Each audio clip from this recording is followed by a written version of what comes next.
মানুষে আর বোকা বানানো যাবে না। যাবে কি? আর বোকা বানানো যাবে?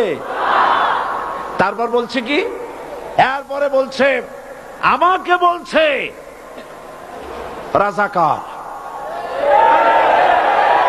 শুনে রাখো চট্টগ্রামের লক্ষ লক্ষ জনতা, পার্লামেন্টে যখন আমাকে এই কথা বলা হয়েছিল, আমার পার্লামেন্টের কলিগ জাফরুল্লাহ চৌধুরী সাহেব বসে আছেন এখানে,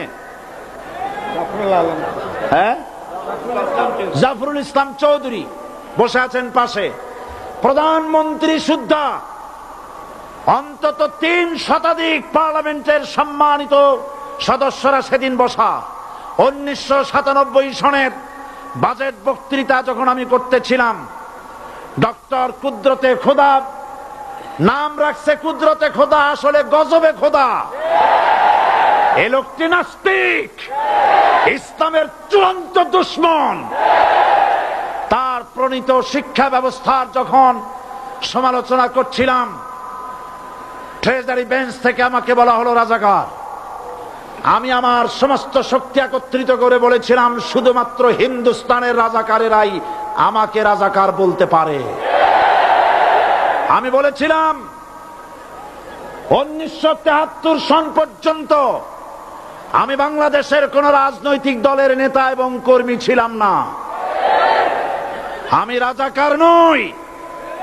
আমাকে রাজাকার বলে যদি তাকেও প্রমাণ করতে না পারে, 10 কোটি টাকার মানহানি মামলা দায়ের করব। আমার এই বক্তব্য সারা দুনিয়া শুনেছে।